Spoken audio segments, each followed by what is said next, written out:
It's Friday. Who's ready? I'm ready. Eric's ready. Kyle's ready. Am I?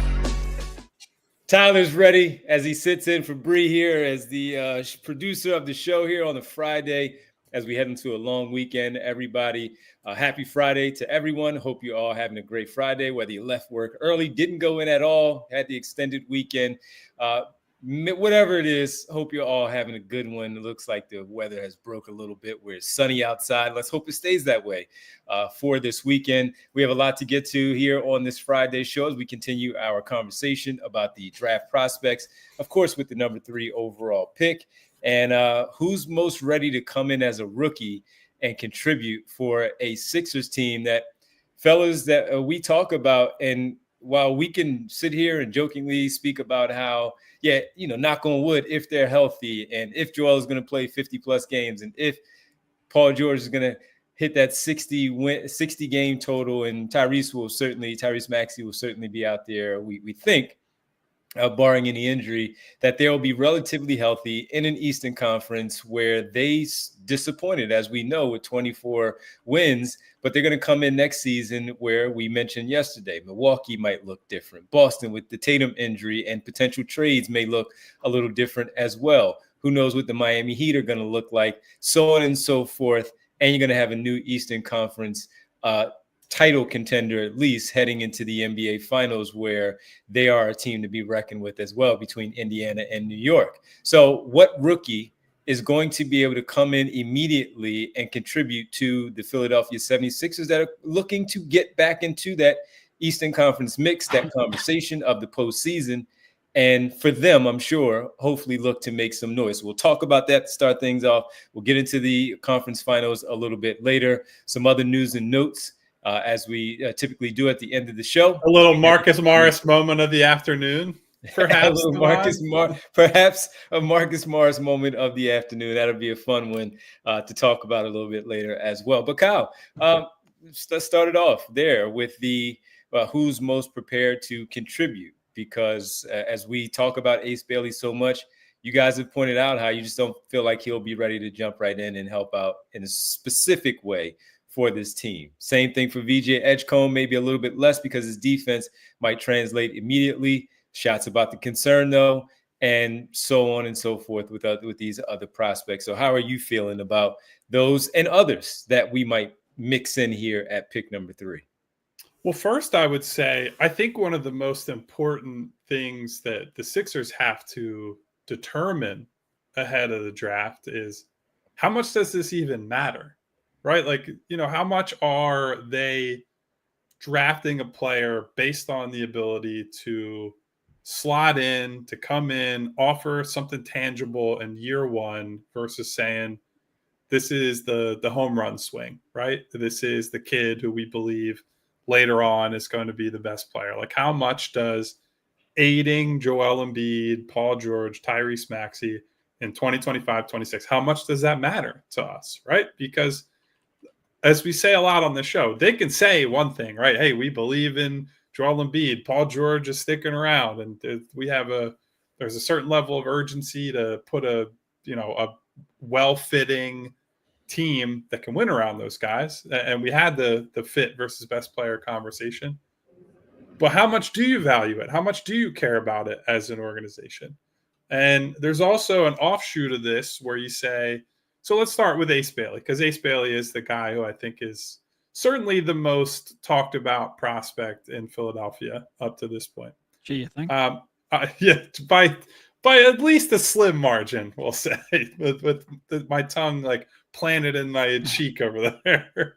I think the thing with Ace is I don't believe he's pro ready in the sense that I think he's got a lot of decision-making things he's got to iron out. He's got a lot of, like, who does this guy want to be? What does a team view him as, right? Like, the opinions on him are all over the board across the league. Obviously, we have the high end. He's Paul George, he's Tracy McGrady versus, he's more of a guy that you want to be Michael Porter Jr., Jabari Smith, like whatever. So that's step one. But if you're asking who's the easiest to get on the floor for the Sixers, who's the guy that you put on the floor and He plays a position.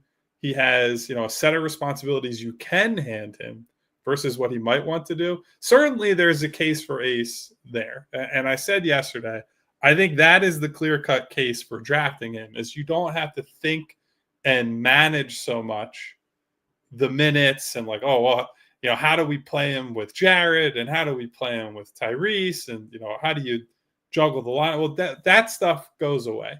So if you believe that he's, good enough to be worthy of this pick, I think he's pro-ready in that respect, right? And he absolutely has some pro-ready skills in the bag, primarily the shot making, the catch and shoot ability, the 1-2 dribble pull-ups that are already there. I would say in all the other regards, in terms of understanding what he's walking into, playing a defined role, not taking those, let's say, out of script shots where it's shooting over two guys with a hand in his face, he's behind there. So even within this, broader conversation, I think you can look at, it really is like a Rorschach test. Like, how do you view the league? How do you view this phrase? I think Ace is behind. And I think if you're taking him, you have to take him because you believe in other stuff, because he is a kid who's going to have to adjust the way he plays based on walking into a situation where he's always been the guy and has deserved to be the guy, right? He was a state champion, big time scorer in Georgia, goes to Rutgers, and it's him and Dylan Harper and not much else. That's going to change here. And not everybody is prepared to make that sort of change, especially when you're using a top 3 type pick on them and essentially saying to them, hey, we're rewarding you for playing the way you have up to this point and for being the guy that you are, not the person that maybe we're projecting you or fitting you to be. Yeah, so I don't really think Ace is ready to contribute. I will keep my thoughts to myself because for the most part, people don't agree with him. No, I'm kidding. We're paid to talk. We have to talk. No, I think in terms of just pure catch and shoot, he could step in and play from day one. I think that's fair. I think positionally, in terms of defensive potential, I think it's there, but I don't think it's really all that close to being realized. Like, I think a lot of people look at him and look at the physical tools, and I agree, there is a good defender in there, both because I think he can be capable as a switch defender. I don't think he's ever going to be like a great perimeter defender. I just don't think he, I don't think he's all that flexible, to be honest. I don't think he changes direction laterally. Great. He's not bad. I just don't think he's not like stopper level in terms of the way he moves on the perimeter. But if you get a guy who understands angles and is able to switch and hold up competently against a bunch of offensive archetypes and can provide that weak side help, I think he can be a useful to good defender. I certainly think he can be above neutral, which if he can make shots and be above neutral, I think that would be huge. But I do think that like above average defender, it's going to take a couple of years of experience to get to. I don't think that's a day one thing. Like I said, I think he needs to be able to read and react at a really high level to do that because he's not like a pure one-on-one stopper type that can step in and contribute in that way right away. So I think it's going to take a little bit of time. But, to Kyle's point, the off-script stuff, if you want an actual useful offensive player, he needs to play within a relatively defined role. He needs to cut out the mistakes, and he needs to make connected passes. And I think you're a little bit of ways away from there. So in terms of people that I thought of when we asked, like, who could actually contribute right away, and I agree, this really shouldn't be like a primary focus. This would be an entirely different conversation if you had confidence in Joel Embiid and you really thought, like, let's say they were coming off of a knock on wood. Like I said, it has happened before, just not with this team, a conference finals run, and you're trying to make that next step and find a contributor who could step in and help you get to the finals. That's a hard, like, we would be having a different conversation than we are in the post Joel Embiid knee era. So, it shouldn't be a high priority, but it's something that people are going to think about. There are 3 names that came up to mind of players who could actually contribute though in that capacity. I think the first one, I'm gonna avoid the obvious one because we talked about it a lot yesterday and we'll talk about it more later. But I think Kon Knueppel could step in and fill a role pretty quickly. Yep. I think that off-ball gravity would be real. I think his understanding of the game and his good decision-making, I think he could step in day one. Maybe not be a second side playmaker, but at least be a second side ball mover and a connective piece, which would be really useful. I think he could probably pick up a defensive scheme really quickly. And just like I said, the gravity without the mistakes, I think he could step in pretty quickly. In terms of actually reaching his offensive ceiling, because I think a lot of people see him, maybe not ever as a primary creator. Certainly I don't, but a lot of people see him as like a secondary creator. And I think eventually he could get there. I do think he needs to put in some work to get to that point, in part because, and he actually talked about this recently, I think it was with Kevin O'Connor, about he has to get better and more comfortable shooting off of the dribble. That's really the one part of his shot diet and arsenal that he's not really at yet. He can shoot off the move. He can shoot off the catch. He's real comfortable in all of that. Shooting off the dribble, he needs to grow and to reach his offensive ceiling, especially with his athletic limitations. He has to be able to do that. But I think he can step in a role real early in his career and contribute in a winning way. I do like the Kon Knueppel one. That's one because of the shooting, and as you add in that movement and things of that nature, and being able to just be a guy that seems like he's a sponge. He learns things pretty quickly from watching him at Duke and just hearing all the stuff that people have in terms of his scouting, who he is as a player. That all makes sense. But let me go back to just to play devil's advocate on the Ace side, since that is my job here on the show. Looking at Ace, and don't feel like you need to be like the number one Ace advocate in all of Philadelphia just because Derek is on the other side and I'm the median. Like, no, I don't want you to feel bullied. No, not at all, not at all. But I will make a case for him in the sense that, all right, number one, as we talked about, even in a guy like Kon Knueppel, who is, if they take him at 3, I think a lot of people would be shocked, but we understood why they selected him if they did not fall back to 5, 6, 7 and feel like they can get him. They just took him at 3 because they took the swing. They liked the guy. They took him at 3. But I do want to make sure people are clear. I'm not saying you should take Kon Knueppel at 3 because he can be an immediate contributor. No, I'm just going through the list of players who, let's say you trade down and you're worried about that or something. I don't think he should be the pick at 3. Yeah. So if Ace Bailey is the selection at 3, and we talk about coming in right now, I'm just going to continue to hammer home that when he does come in here right now, they're going to ask for contribution, but they don't need the contribution that, to what you guys have talked about and what we've all talked about, what he may not believe his contribution is. He's going to have to buy in. As we just mentioned, Kon Knueppel and knowing what his role is, and VJ Edgecombe, you can just plug and play. As Kyle talked about yesterday, he is almost like the seamless fit if there weren't those other issues that go along with that 6'8" frame, 6'8", 6'8", 6'9" frame that you can just drop in, because we're talking about the wing that people think that Derek doesn't like.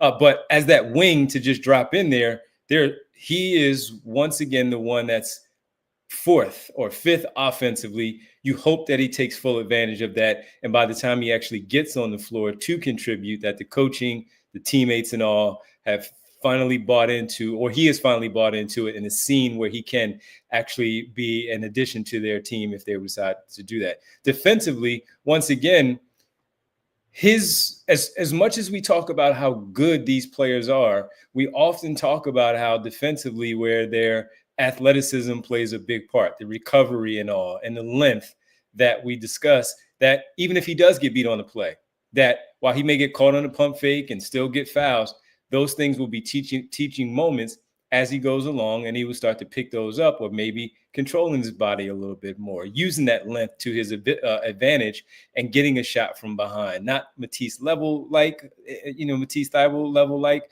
but just knowing and understanding what he can use to his advantage because he does have that length. And if he's going to be a 4th defender out there on the floor again, more so maybe 3rd. Let's just say he's out there as a starter at this point, and it's Embiid on the back end. Maxey is not as good, but you have Oubre and George out there with him. They may look for him on a switch, of course, because he is a young guy, but sometimes he's going to win because he does have maybe some of those intangibles in there with those attributes that he has as a lengthy player. And then that weak side stuff that we have spoken about, that he can help out on the weak side as a shot blocker, as a guy who you hope that he understands the rotations that are there for him to be as a backline defender from the weak side, sliding over to the middle of the floor to make sure he cuts off something, to force another play to go elsewhere where it's not just a finish in the paint at the rim because of those things. So not asking him to come in and average the 17 that he averaged at Rutgers, or the 7 rebounds for that matter, depending on how many minutes that he plays. But because of those things, those intangibles, and those other things that you just simply cannot teach because of that athleticism and that height, I would hope that he is able to get some minutes out there on the floor where he can contribute to a team like this one versus what we continue to talk about being in a situation like Charlotte and Washington, where he will make those mistakes and be given the opportunity to make those mistakes probably at 28, 30, maybe 32 minutes a night. But it could also still hurt him in the long run, where in this case, it might be beneficial, especially when we get to February, March, April, if this is again a playoff team that we talked about. His minutes are certainly going to come down when it gets to playoff time, but one that Nick Nurse might feel comfortable throwing him out there, and it's not just going to be a disaster while he's out there on the floor. So those would be my cases for him of being ready to contribute to this basketball team. Yeah, no, look, real quick, I just want to clarify something I said. I question how much he's willing to contribute, but I think he will get minutes early on. Like in large part just because they have so much invested in him and so much invested in his development. I don't think they would staple him to the bench. I think he'd be part of the regular rotation right away. I just don't think he would be necessarily a net positive contributor right away. But does it have to be, to your point, right away? When we justify right away, does it have to be through the first 10 games? Can it be through the 20? Because the other guys, we know that they can add to winning. He may not necessarily add to winning right away, but when we get to December, January, and we start to see that necessary growth as a young player, that's right away as well. If we're talking about a playoff team or a team trying to win 40 plus, 45 plus games to position themselves in the Eastern Conference. Are you asking whether or not he should be in the rotation right away, or whether or not he will be in the rotation because I agree with you. He will be in the rotation. I'm just simply saying, does it have to be October versus when we really start to see that contribution that's really going to matter? I mean, nobody in Philadelphia cares about October basketball anyway, except for us. So I don't even think that's a relevant question. And hopefully to those wonderful people who are going to be tuning in to us. No, it's a relevant question because we're talking about when we say right away, as you just said it, maybe they don't care about October, but when we talk about right away, people are going to think right away, game one, are we going to see dividends being paid immediately by this player? I think it's all about the playoffs, right? Like the mandate is very clear around here. People just do not care about regular season basketball by and large, right? Like we have an audience that a lot of people are like super invested in the Sixers. But if you're talking about general public, even if it doesn't matter if it's Ace Bailey, VJ Edgecombe, Kon Knueppel, Derek Queen, whoever it is, if they have good games in November and December, people will get excited and people might buy back in. But if that player then goes out in the playoffs and misses 6 straight rotations and they give up a 15-0 run to somebody, nobody's going to care. I want to circle back on something you said, Devon, about the defense. And like he has the athleticism, he's got the tools and whatnot to be a defensive guy. And I want to bring in Edgecombe here because I think VJ's defensive case has actually been overstated based on my watching of him, right? Like, I think there's an idea that because he plays really hard and he's a potential, like, long-term, really good defensive player, that he's coming in here and is like a very few warts, will make a defensive impact. And so offense becomes gravy. And like, I don't believe that's the case for VJ. I think VJ has an opposite problem of Ace, where Ace's problems when he has bad defensive stretches are not making the right reads, right? It's turning off the ball, and it's having to make the recovery because he's not reading the play, he's not tracking the play, whatever it is. VJ gets burned because he plays too aggressively at times, right? Like he's somebody that wants to disrupt opponents as they cross half court. He wants to get into somebody's chest. He wants to gamble for steals, right? And I think those things are a fit for how the Sixers tend to play defense. But if you watch a lot of his games, there are times when he will make a gamble. And then it's like, even if you are an outstanding athlete with great tools, there are just going to be plays where you cannot get back into the play. You are having to walk that line and learn that balance in the pros of when you were playing against worse athletes and worse competition, those gambles weren't as punishing because in some cases you gambled against a future accountant at a firm in New York City and not a future NBA basketball player. So you can get back in the play. And so it's two different versions of the same thing, right? Both guys have to lock in different ways. Ace just simply, in my estimation, has to pay attention more and has to be dialed in on, this is what I'm doing off the ball, right? And not just when there are opportunities to make plays at the rim. VJ has to find that line between, I'm trying to be a playmaker, I'm trying to, turn this team over and get out in transition where he's a huge weapon, without fouling, without over gambling, without doing certain stuff. So both of these guys, who are the main focus of the conversation, I believe can be good defenders. I probably have more of a belief in VJ just because of the consistency with which he plays. But I think both guys ultimately are going to be good defenders in the league, and Ace's size gives him some advantages. And one other thing on Ace defensively, I think one of the things that is most confusing for me is his strength is a huge weakness for him on the offensive end. But I actually think you can see it's a much bigger part of the package on defense, right? Like there are moments when he's just standing guys up, right? He's going chest to chest with somebody and he's walling guys off. And I have confidence that even as a rookie, as like a 3-4 defender, he's going to be able to body guys up. It is more of the, can he switch on the smaller 1s and 2s? Is he going to get lost in space a little bit? Will he, get bumped off by screens and things like that? But I think the one-on-one strength defensively is very good. And like, that's a meaningful thing, right? If we're talking about playoffs and big games and late game situations, being able to just simply guard a man is a really important thing. So I think as like my peace offering to the pro Ace crowd, VJ has been slightly overstated as a defender, I think. And while I think he's got a cleaner path because of a few different reasons to be an impact defender early on, I think both of these guys are going to go through some challenges in year 1 and probably year 2 as well. All right. Well, listen, let's take a quick pause, come back. And because the fact that discussing who's ready to contribute right now, just listen, as Kyle pointed out, October versus playoffs and all, a lot of people pointed out how they feel. So interesting discussion of it all, and certainly the prospect, because number 3 is really important, especially if this basketball team is going to try to make another run with their core group and then adding this young player. A lot of folks in there asking about Trey Johnson.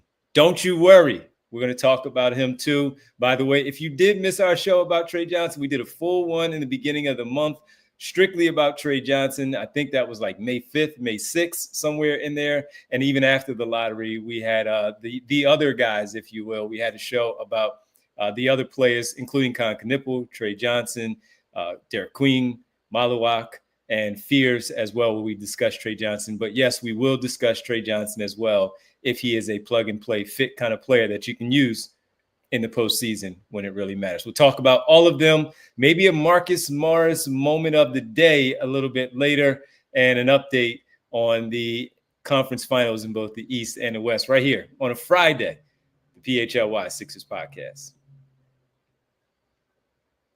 And let me share with you all as we get ready to hang out and it's nice outside, you're going to start traveling.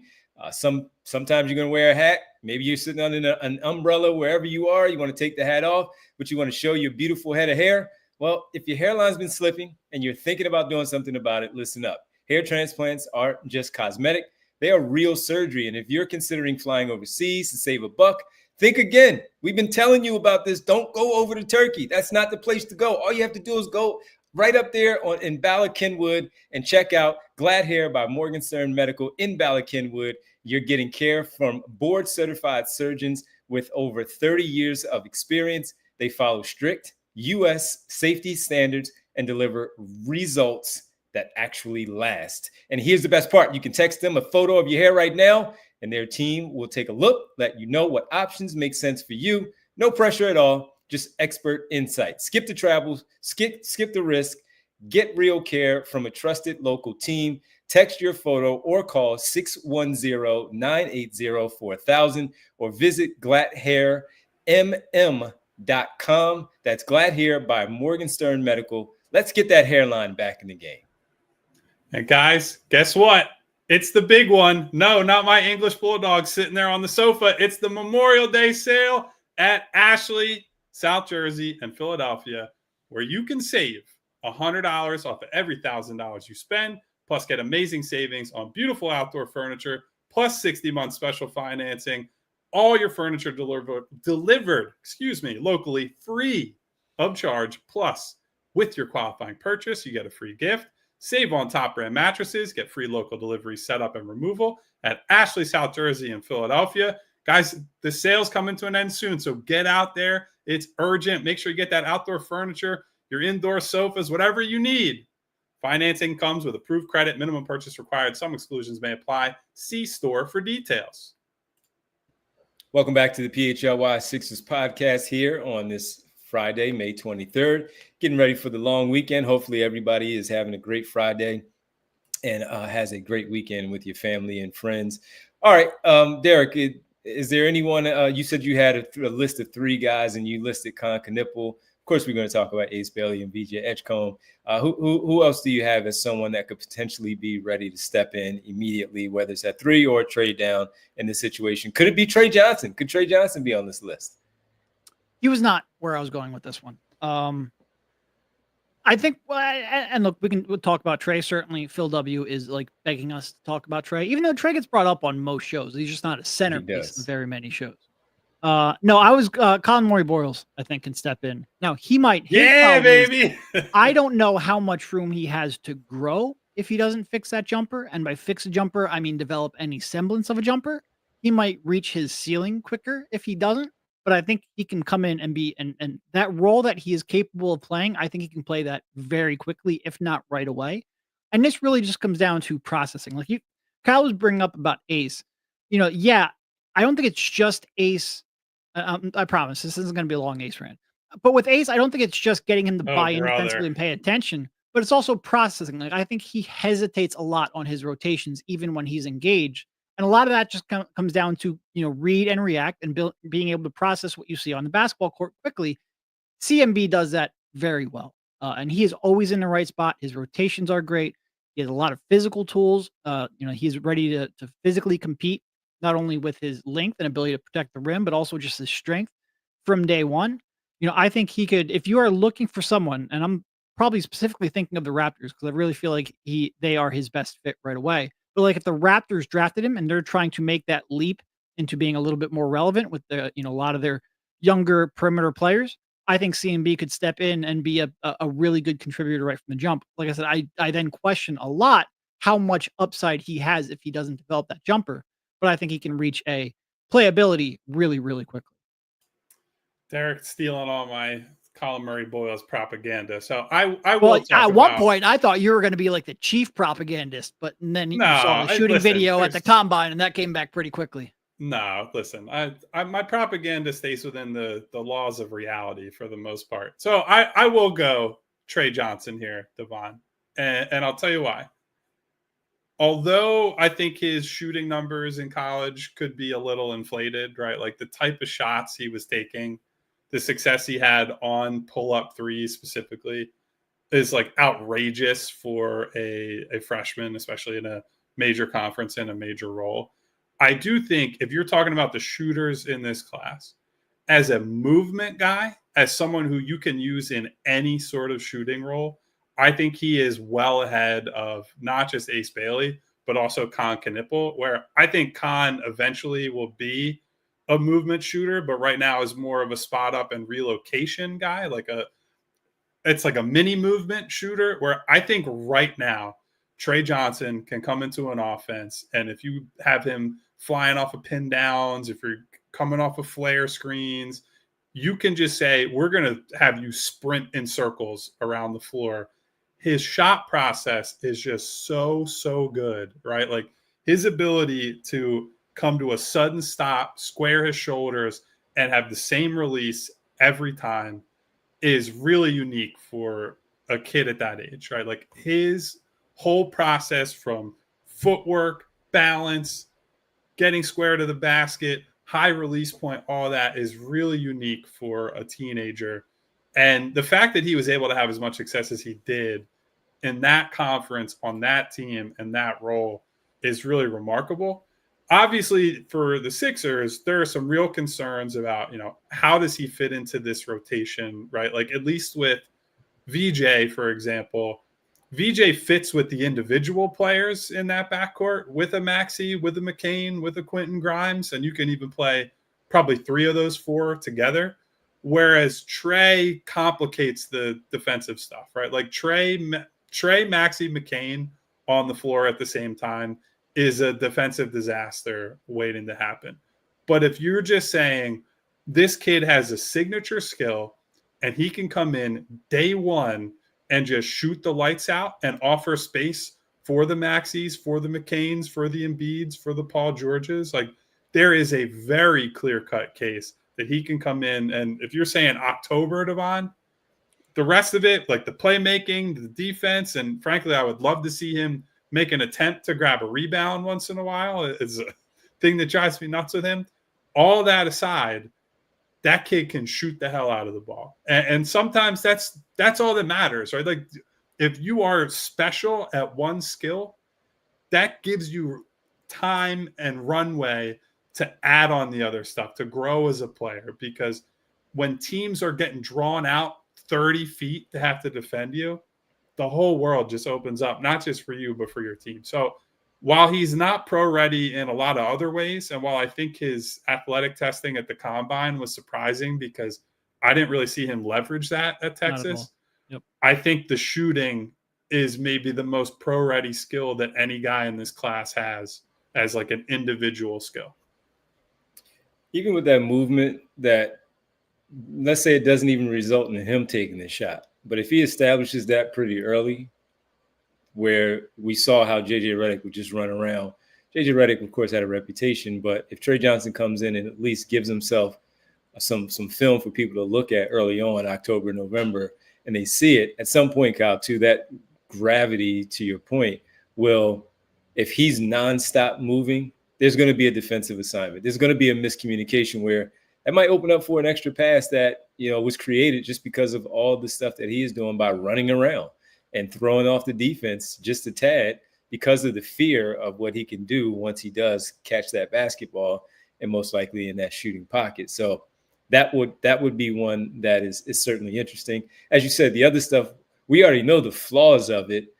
It's just that can that keep him on the floor, and can that keep him on the floor after that October, November display of what he can do, where you do throw him in a game in the playoffs and you need a spark maybe off the bench, and that guy can come in and knock down 2 or 3 shots within a run that forces a timeout by the opposition, that gives them a little bit of fear of that shooting, even if it's not just that, but they got to play a little bit closer on him now in the corner because he's not moving, but he's in that corner and they can't lag off of him, because if that ball snaps over to him, there's a really good chance that that short corner 3, he might knock that down because of that ability. So all of these guys, as we've talked about, and even when Derek mentions CMB in this case, they all have a flaw.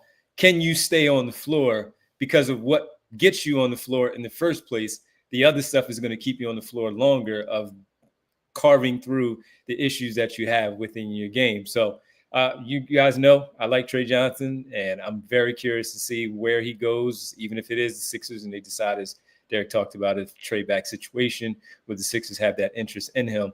I'm very curious to see where he goes. The athletic testing, it's funny, man, because when like you guys watching the tape and all, sometimes you see guys and you get disappointed because of their situations.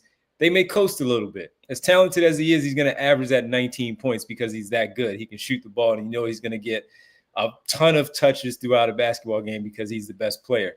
You hope that that's not the case, but we also know that a lot of guys do that stuff.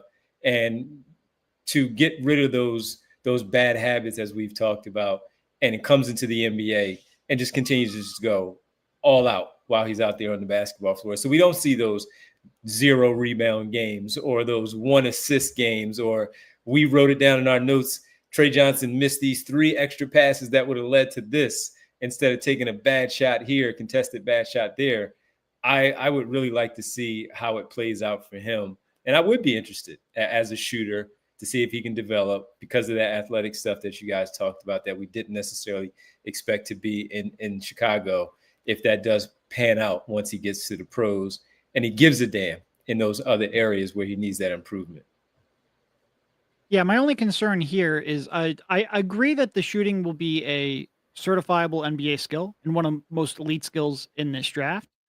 My concern is there's just very little margin for that translating quickly because it's not like he creates a ton inside the arc. I think he shot 36% on pull-up jumpers, like 46% at the rim, both pretty well below average, and just really struggled to create space inside of the arc with that non-elite in-game athleticism that we previously talked about. And even great shooters sometimes take a year or 2 or 3 to adjust both to the line, which I don't think Trey will have a problem with at all, but also to the speed and the size of the competition, which could end up being a little bit of a problem. Again, I think long term he's going to figure it out. I think he's a talented enough shooter and has enough diversity in his shot. But if that's not like an elite skill day one, then I think he could struggle to make a positive impact, especially on a winning team. Like it's one thing to go to like Washington and put up points, and he can certainly do that. And like I said, I'm actually pretty, I'm lower on Trey as a fit with the Sixers than I am if he was on like my team agnostic big board. So I think he's going to figure a lot of the shooting stuff out. It's just if he doesn't from day one, then it's going to be tough to contribute on a team that's trying to make a deep playoff run. Yeah, and I think the tough part is if he doesn't shoot, Nick Nurse just says, I'm going to just play Jared McCann instead. Like it's that you could get blocked in the rotation very easily, right? Whereas when you talk about VJ, you talk about Ace, you talk about some of these other guys, they have other discernible skills or even just physical traits where it's like, yeah, I can get you on the floor because you can help us with rebounding or you can help us with this matchup on the other end. So unless Trey comes in and the playmaking flashes that we saw at Texas become a more consistent thing and he is part of some better team passing on offense, which I'm skeptical of because that boy loves to shoot. I just think it is probably as simple as you make shots, you play. You miss shots, you're on the bench. Where, as Derek says, you're in Washington, Utah, wherever, Brooklyn, you just have unlimited. Yeah. You have unlimited shots and unlimited rope to kind of do whatever you're you in a want spot like the Sixers, especially if they stay healthy and they're going into December and January and at least in the mix. Like if you have an Isaiah Joe start to your career, and look, Isaiah Joe doesn't have the pedigree. I'm not making a direct comparison, but it's just a point that even great shooters can sometimes go through struggles early on in their career. Is Nurse going to play him if he hits those struggles? All right. Real fast, Phil W. asking, can VJ, this is a regular question, can VJ play point guard? I don't necessarily mean point guard in today's NBA is a little bit different. Of course, you're not asking, can he play point guard? Can he initiate anything in a half-court set on the pro level? No, he is primarily a second side guy. I think there are some similarities with how you'd use him and Kon Knueppel, frankly, right? Like Kon Knueppel is a more advanced playmaker, although the physical tools are going to put a strain on that at the next level, obviously. But a lot of what you want to do with them is have them on. So like, you're running a play through Joel Embiid on the left block, right? Where he wants to set up shop, operate in the mid post, face up, do whatever. VJ not being the closest guy, but being the guy on the opposite right wing, where if he's getting the ball and there's an open shot, he takes it. If he gets the ball and there's a closeout opportunity, he's driving. And then also, if you fall into all right, they blew this play up at the elbow or whatever, you use him in a dribble handoff. You might use him in a side pick and roll. But I don't think especially day one, he's not coming in and you're saying, hey, the backup unit is in, we're giving you the ball, VJ, and like asking you to run a lot of offense. Now you want to get him reps for sure, because you want to grow him into like a combo guard and someone who you can take advantage of.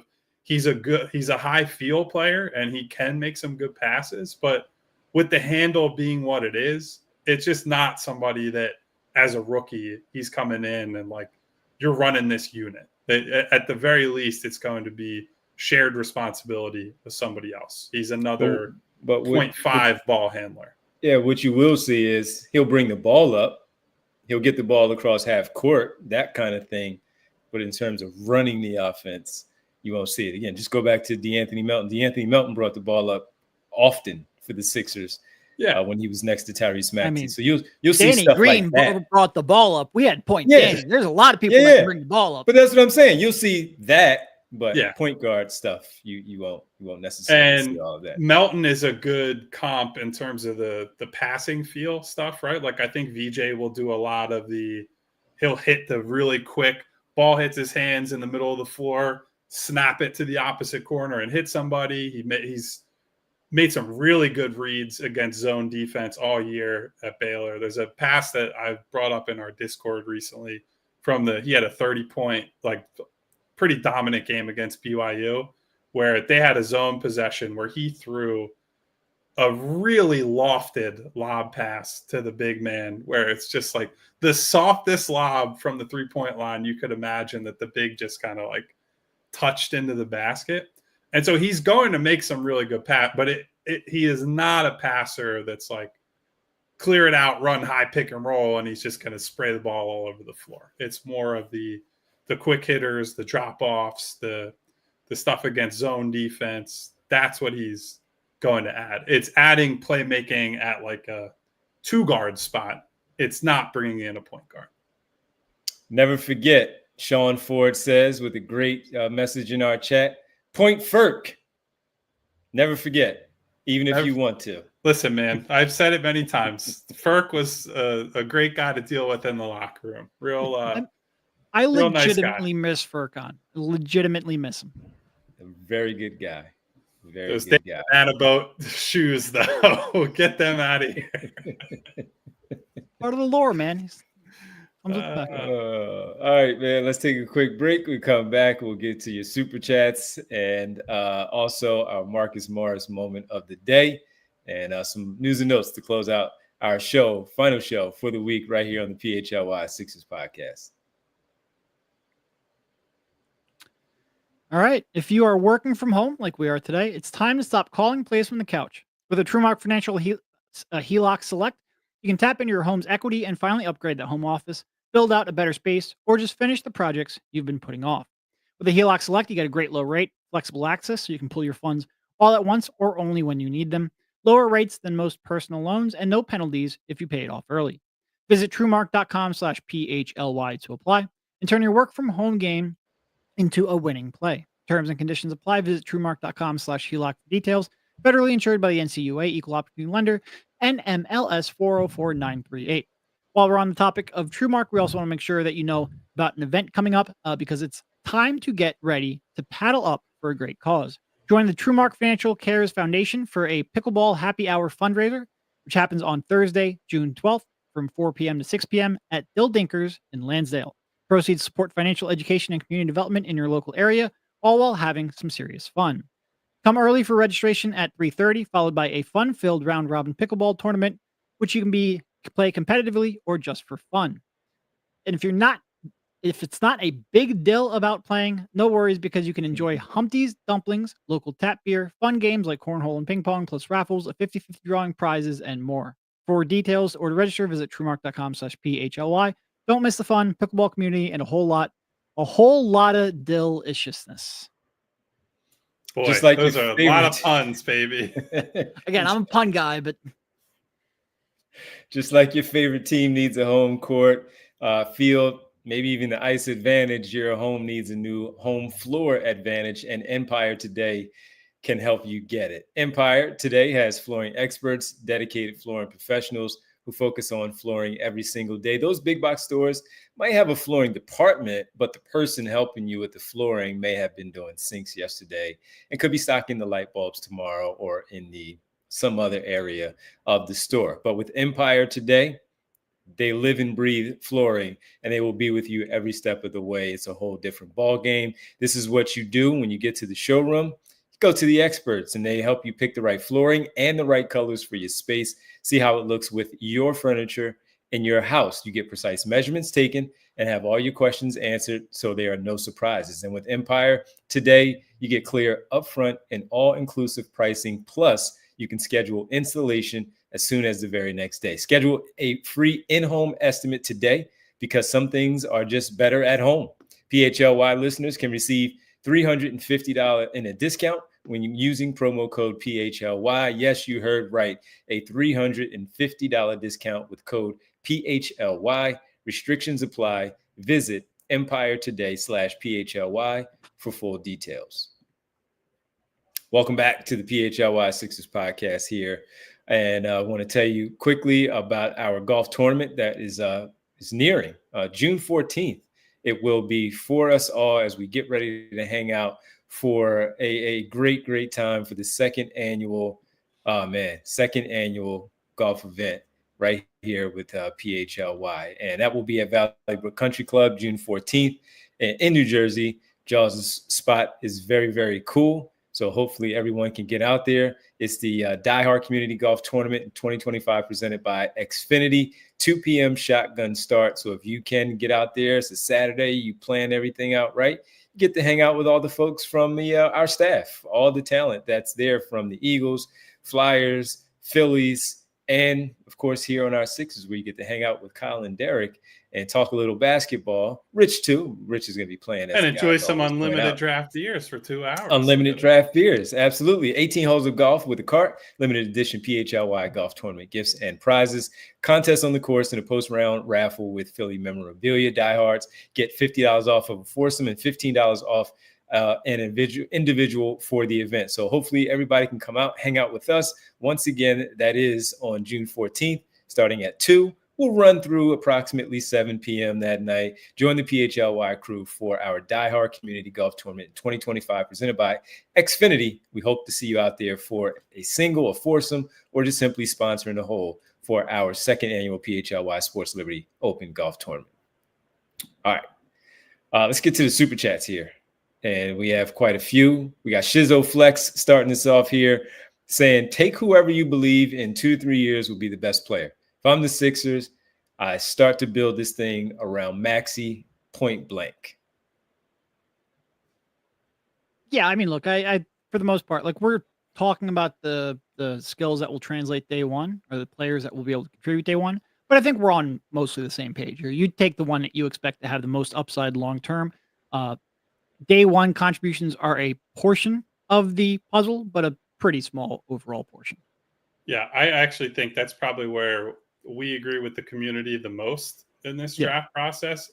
Whether we agree on the player that this is a different story.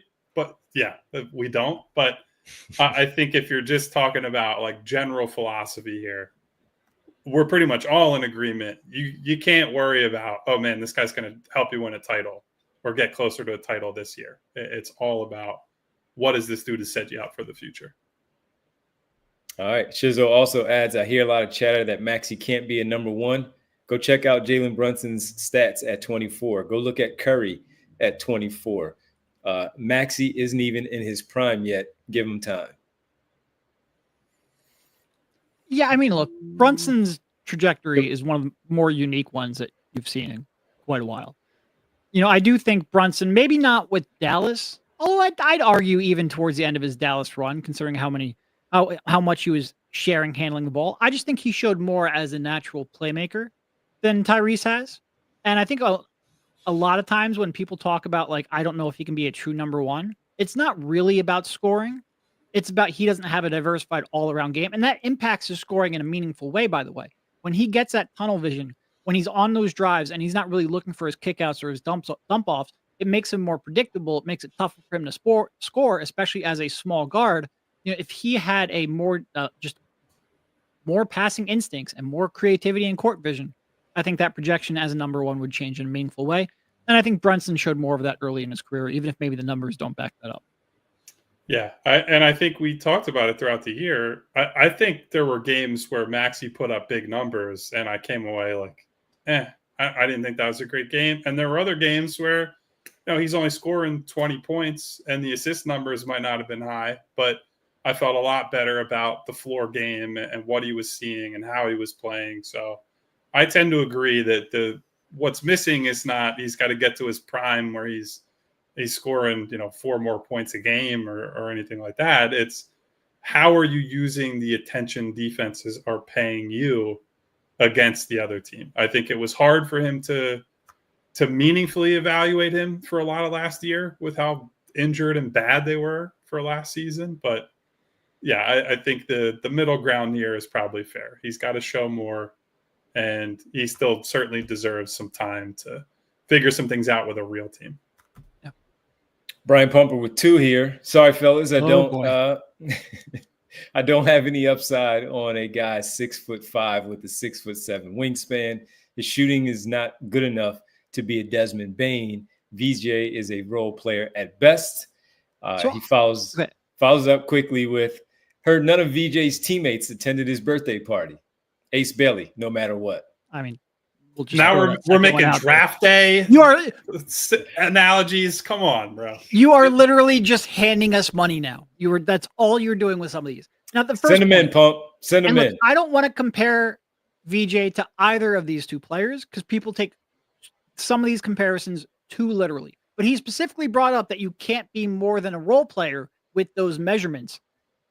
Derek White, 6'7" wingspan. Jimmy Butler, 6'7.5" wingspan. They're both virtually identical to VJ. Now, I don't think VJ has a star potential of Jimmy Butler, and Derek White is certainly edge case in how he has just turned himself into an above average to great player in virtually every aspect of a game. So I'm not projecting that kind of development, but it's clear you can succeed and succeed at a high level with VJ's measurements. Yeah. Also, Drew Holiday, 6'7" wingspan at the combine. Yeah, so, 6'3" height. Yeah. So, listen, again, I agree with Derek. Not comparing him to any of those players. And I think one of the reasons I would be skeptical of VJ is like there aren't a lot of direct one-to-one comps for him, right? So if you're trying to say, oh, you draft him and he can be this guy, there just aren't a lot of clean, just plop him in and he's this guy, or we develop him in this way. His career could go in any number of different directions. I just love that it's like, well, he's not the shooter. The guy who's supposed to be the shot maker shot 0.5% better than him from 3. Like, I don't know, man. The whole thing is just. Like, I think Pumper just expects like he's gonna drop like one super chat that's just gonna change our mind. We're gonna be like, oh no, you're right. VJ stinks. No, probably not gonna happen. Buddy. And again, nobody on this show has been like, man, they have to take VJ Edgecombe at 3. No, absolutely. That has never been said. It has never been thought. Nobody is like, God, that's the guy no matter what. He and Ace and a handful of other guys are in one bucket together, and it's just, I feel like I'm going to be in one of those like claw machines, and I'm hitting the button and it's going to pull a guy out, and it's like, all right, we're going to see what happens. The way I described this draft, the Friday before the lottery, so before we knew where the Sixers were picking, was a player worth a 1 pick, a player worth a 2 pick, and like six players worth a 6 pick. So no, none of us are sitting here saying we expect VJ Edgecombe to turn into Jimmy Butler. We're absolutely not making that case. I also don't. Yeah, anyway, go ahead. All right, let's get to Kyle. Let's get to the Marcus Morris moment of the day. Well, actually, can we real quick before we get there? I have one more guy I wanted to throw in here as the pro ready guy, who I know we have a few fans.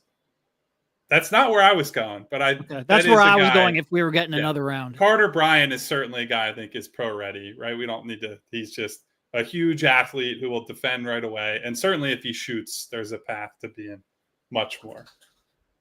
I think this guy's going to probably be a disaster on defense, but Derek Queen is like very clearly he's going to come in and score and rebound, right? Like I have very little doubt that he's going to come in right away and make an offensive impact. I think he is one of like 3 players in the entire lottery who can actually dribble the basketball, as I've said many times. And I think this applies to VJ. This applies to Ace. This applies to a bunch of these guys. I think it's getting glossed over that a lot of these guys just cannot dribble or are not very. Dribbling the basketball is, number one, a fundamental, critical part of the sport. It's also the thing that tends to change the least from when guys enter the league and when they exit. There are not a lot of guys who go from, there are success stories, like Paul George is the obvious example, but most guys who are either middling to bad ball handlers are never good ball handlers later on. They might get to average. They might improve a little bit. And I think Derek Queen at his size is so good at that. and is such a realized driver, foul drawer, finisher around the basket that I just think there's such an easy path to him coming in and doing what he's done at every level so far. The rebounding will be very good. He's going to help teams with that. Like, those are definable skills that are ahead of a lot of other guys in this class. Does he also come with significant warts? Absolutely. Am I terrified that he won't defend anyone or anything at the next level? Yeah, a little bit. But I think if you're just talking about this guy's a little bit older, he's productive, and he's got major skills, I think he's pretty pro ready relative to a lot of these guys. So anyway, there's the Derek Queen propaganda segment of the show. We needed it. We needed it. Add him into the mix. We got a whole month. I'll add all of them into the mix. We're a month away from the NBA draft. Derek Queen went 14th in our mock draft. Too low, but that's where he fell to the San Antonio Spurs in our mock draft. If you missed our mock draft, you can go check that out at PHLY_Sixers on the YouTube, the PHLY Sports Instagram account as well. It's out there, our mock draft that we did earlier in the week here on the PHLY Sixers podcast. Had a fun time doing that. We got glowing reviews for, by the way. Absolutely glowing reviews. For the mock draft?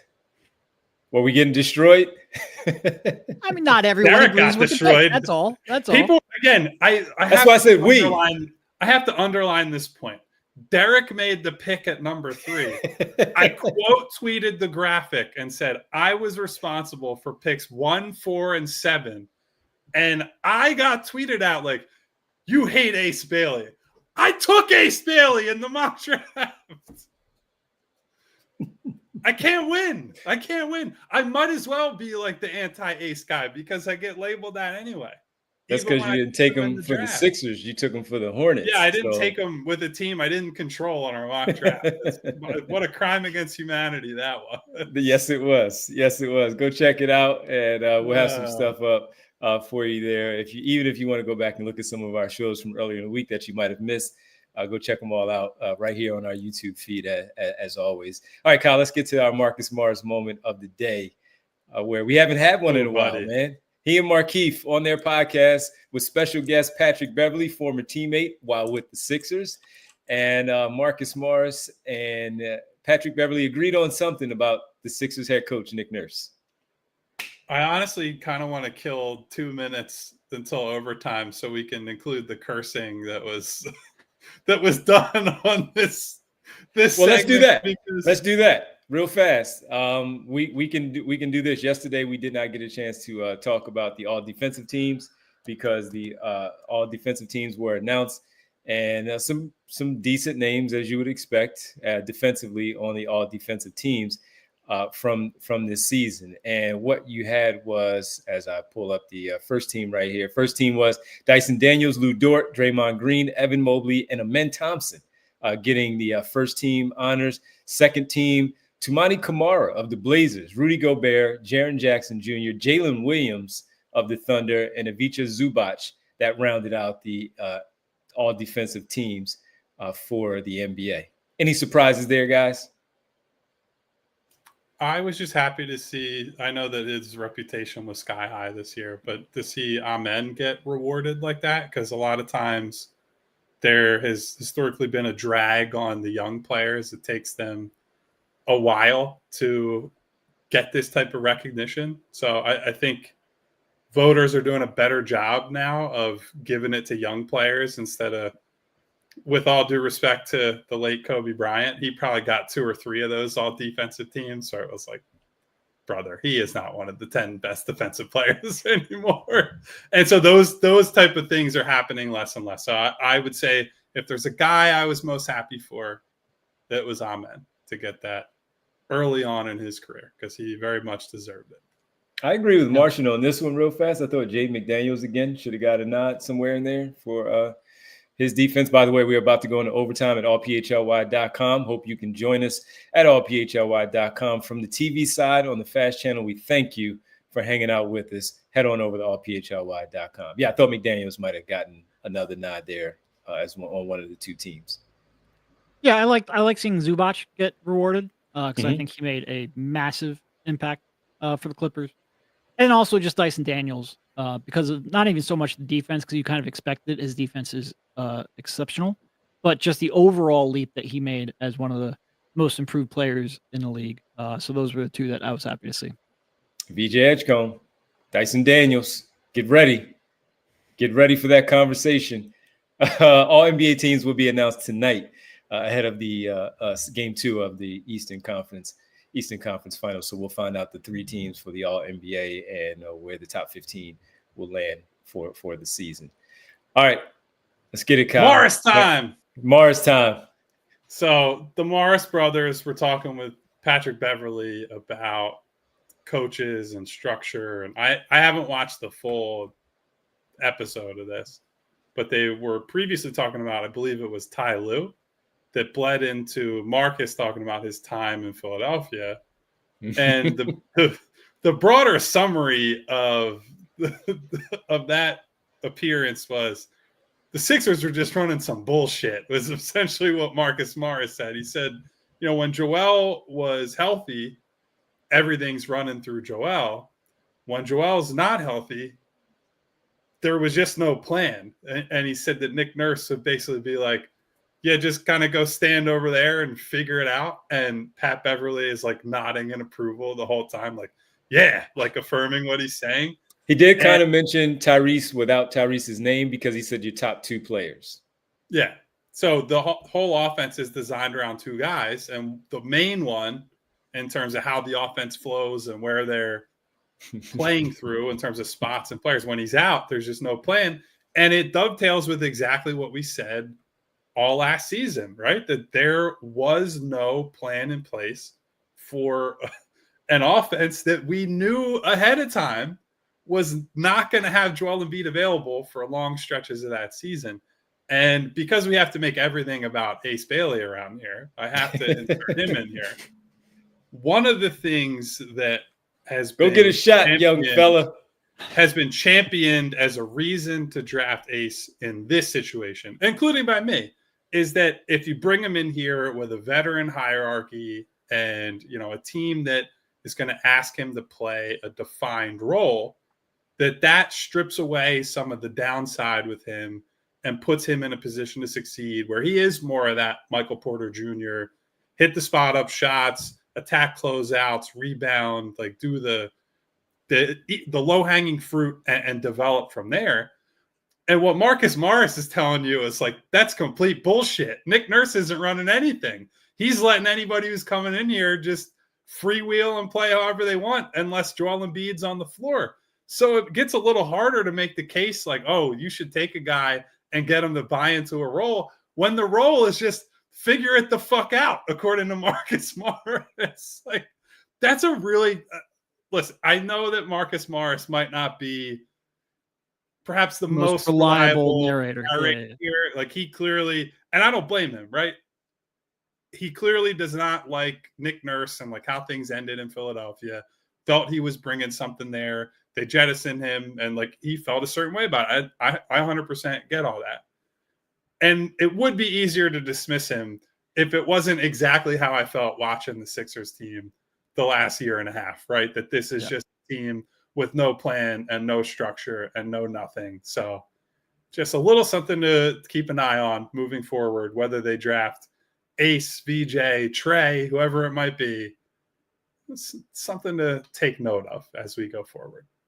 No, that's exactly where I was going, because normally I would say, yeah, well, Marcus has got a little bit of an axe to grind. There's some sour grapes there, yada, yada, yada. But it's the exact same thing we were all saying at the time. It's the exact same criticism we had of Nick Nurse's offense in his late stage Toronto era. And it is the biggest concern going forward. So I'm inclined to agree with Marcus on this one. It's funny. It makes me think of the Boston game where Pat Beverley went off and they almost won that game in Boston. They were just simply going, because Marcus said that he and Patrick Beverley, just because they were vets, just the communication, you go over here, let's do this. And that's what they were doing for 48 minutes. And they almost beat the Boston Celtics by running dribble handoffs. And you go over here in this spot and let's get nuts out here on the floor. That made me think of it. And the problem is, because we talked about this even before the season started, once they told us that how the game plan was going to go for Joel Embiid, kept saying it, All right, you got to have 4 different offenses. Embiid, George, and Maxey offense. Maxey, George offense. The Maxey offense when both of them are out. And then the Embiid and Paul George in the event that Tyrese Maxey happens to miss the game. And you just let those guys go. That's 4 different offenses that you need to have some game plan for. And we kept seeing the same stuff over and over again when Joel Embiid was not a part of the team, which was a lot this past season. So that is a knock, man. I mean, we keep hearing this stuff. Axe to grind, yes, but not only us, the listeners, the viewers, they were ticked off about what are they doing out there. All we're seeing is dribble handoffs here, and that's it for the Sixers offense. That's it. Yeah. So, and then at the end, give Quentin Grimes the ball and let him go nuts.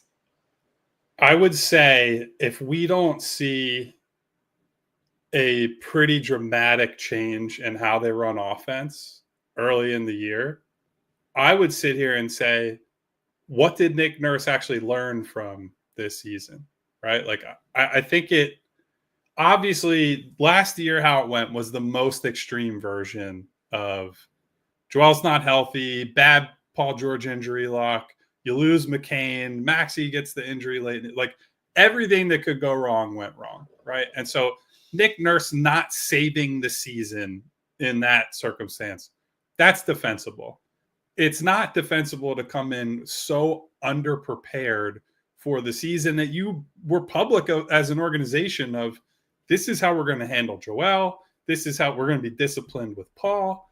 And so if he doesn't come in to training camp and the first month and a half of this season where we can see some like real structure, some real changes to how they run offense, but especially if they bring in a top 3 pick that's going to be, they're going to feature this kid, right? It doesn't matter who it is. If you take someone with the 3rd overall pick, that kid is going to have to be featured in some way, shape, or form. And if it's Ace Bailey, for example, and all we see for Ace Bailey is we're letting you clear out and you're going to ISO against people on one side of the floor, we can point the finger and say that's who Ace Bailey has been. But your job as the coach is to not allow him to do that by fostering good offense, by putting him in better positions and using motion and using structure to get the most out of this player. So whoever it is, he needs to come in with a deliberate plan from day one that we didn't see for just about anybody on last year's team. I mean, that is the stuff of my nightmares right there. All right.